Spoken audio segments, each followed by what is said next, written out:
Hi guys, welcome back. So, the NIO day that I have been expecting and looking forward to has finally arrived. I will first give a recap. And again, very similar with last year, I have the good and bad to share with you. There are parts that I enjoy and there are parts that I was disappointed, and I will share my views on that.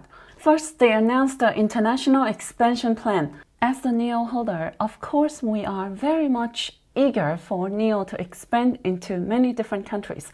For now, we are in Norway and it seems like it has been well received. So next year, we will be expanding into a few more different countries, and by the year of 2025, we are looking into expanding into 25 different countries.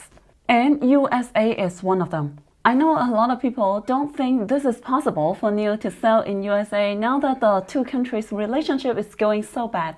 But in the video that they are making for the NIO Day event, they have the footage showing different NIO users and the community. One of them to be the American NIO user named Eric. He is an American living in China, and in the video we could see that he was building friendship with the local Chinese.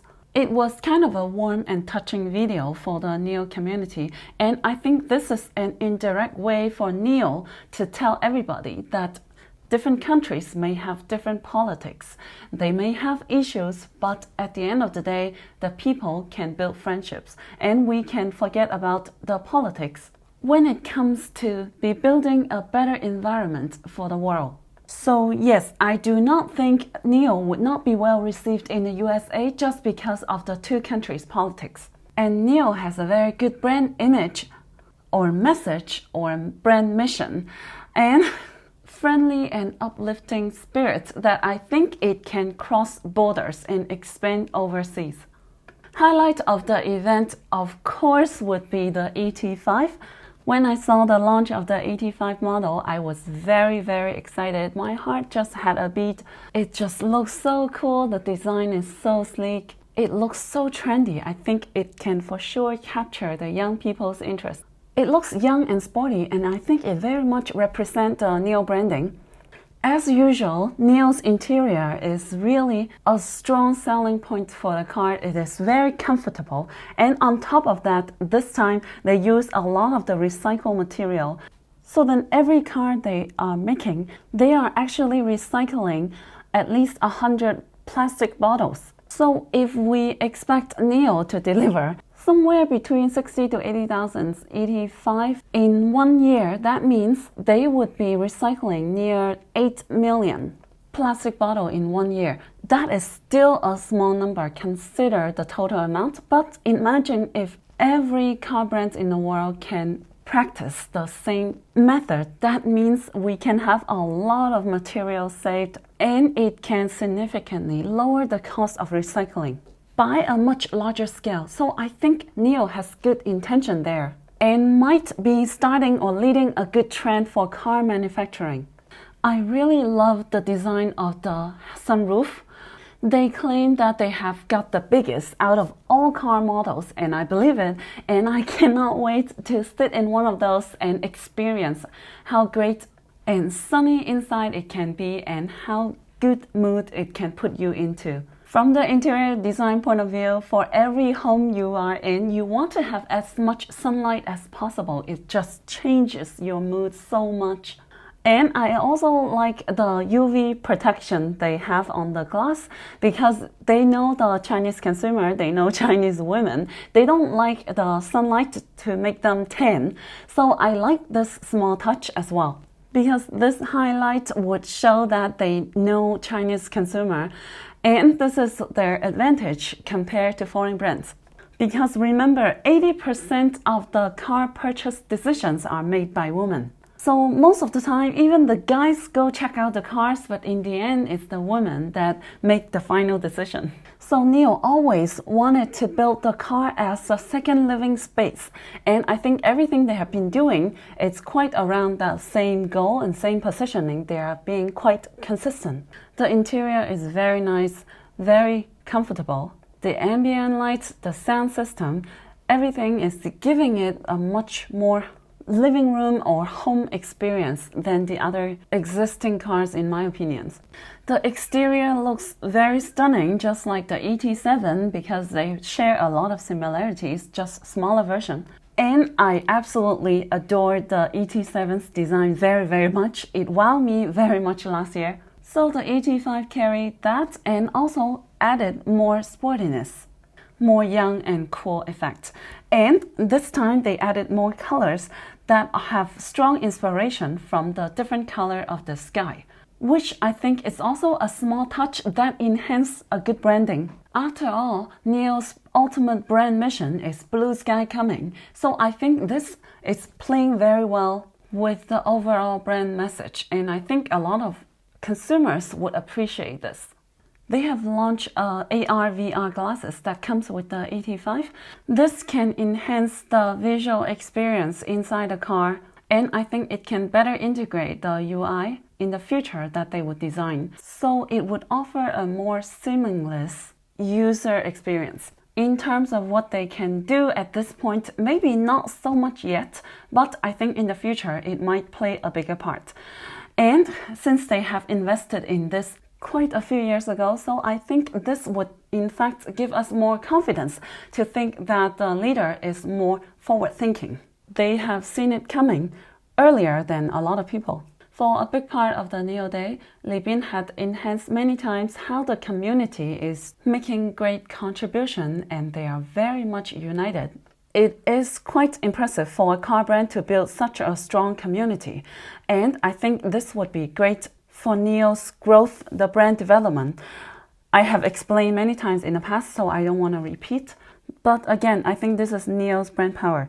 But overall, what I enjoy the most is really the ET5.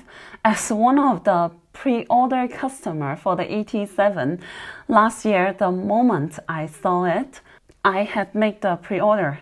I think the next day of NIO Day, but now I'm changing my mind. I am switching it to the ET5. Right away, I decided when I saw it.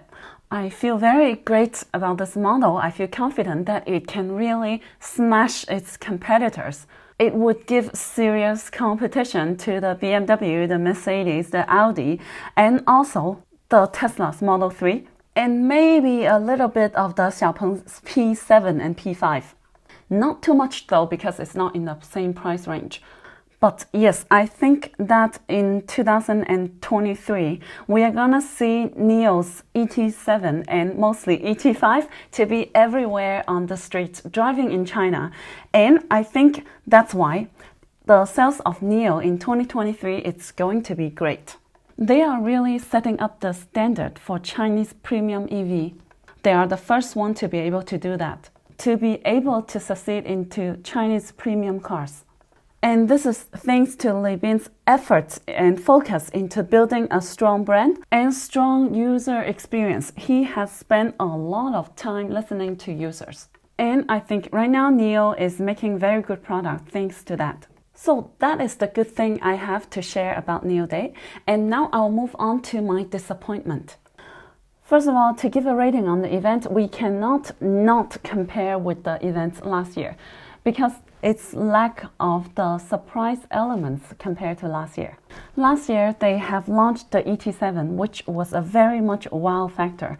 And secondly, they also upgraded the battery swap. They launched the battery swapping station 2.0 that did a lot of different upgrade improvements based on the first generation, and it did solve a lot of the pain points or problems from NIO users before.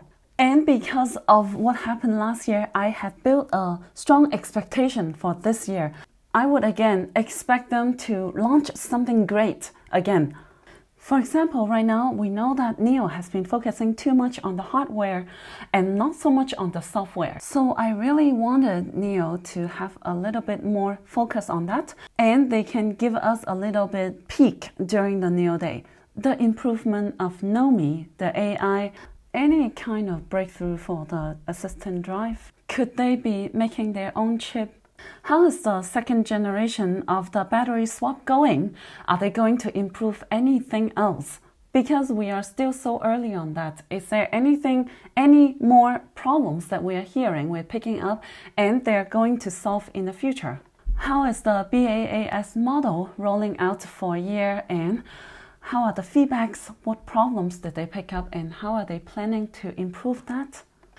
I was a little bit disappointed because I didn't hear any of those. So it almost feels like to me that they are already satisfied with what they have and they are not planning to improve it further or keep going and keep picking up problems, keep improving the innovations, keep making something new. Because right now they are making their own thing, they're developing their own kind of business model. It's very unique, it's quite early. I would expect them to keep digging and keep refining this business model.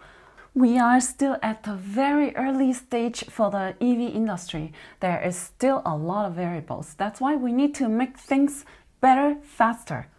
I still believe there is chance, there is opportunity for the battery swap model, but they have to prove it, they have to scale it. Right now, we need a lot of users getting used to this battery swap in order to roll it out, to make it into an industry standard.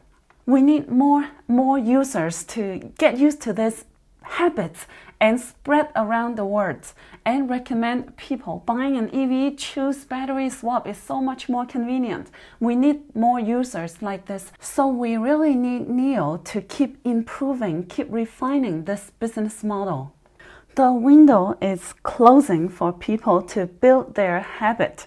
We probably still have 2-3 years still for electric car to become mainstream, right? So if it becomes mainstream already, then there is very little room to change people's habit. But right now, we are still at the stage for people to build their habit. So we are counting down. And I really expected that every NIO Day event, they should be announcing a new upgrade for the battery swap. So they really need to stop making things slow. They have to speed things up now.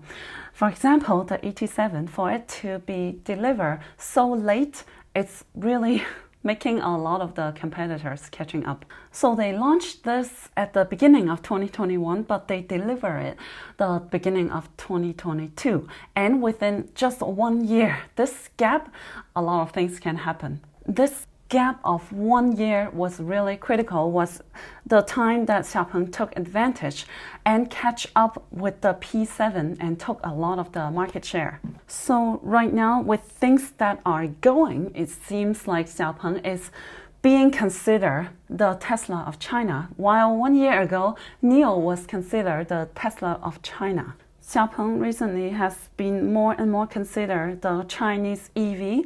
What this means is that they are taking the name for the category of Chinese EV. The name of the category is very important. I'm not giving a lesson of marketing here, but this basically means what name it would pop up in your head when you are considering buying a Chinese EV. And this would usually mean the power to set up standard for this category, to build the user habit. So we really need NIO to act fast, to keep refining, enhancing the model of battery swap, combining the BAAS. We really need them to speed up the innovation. We really need them to speed up the scaling. Right now, at this point, we should be having 1 million of users using battery swapping in order to make it a new user habit by the word of mouth. NIO has put a lot of efforts in the community. It's a good thing. It could be a powerful community that can help the brand a lot. But at the same time, the community can also be a drawback. Why? On one side, it's good that you can hear a lot of feedbacks to improve the features. You know what the users want. It's good to be a user-centric brand. But at the same time, it could become a barrier for innovation. There is a famous quote from Steve Jobs. It says, if you ask people 100 years ago, they would tell you they want a faster horse. But Ford gave them a car, right? Because sometimes users don't know what they want. It's good to listen to users for product improvement, but not really for product innovation. Improvement and innovation are very different.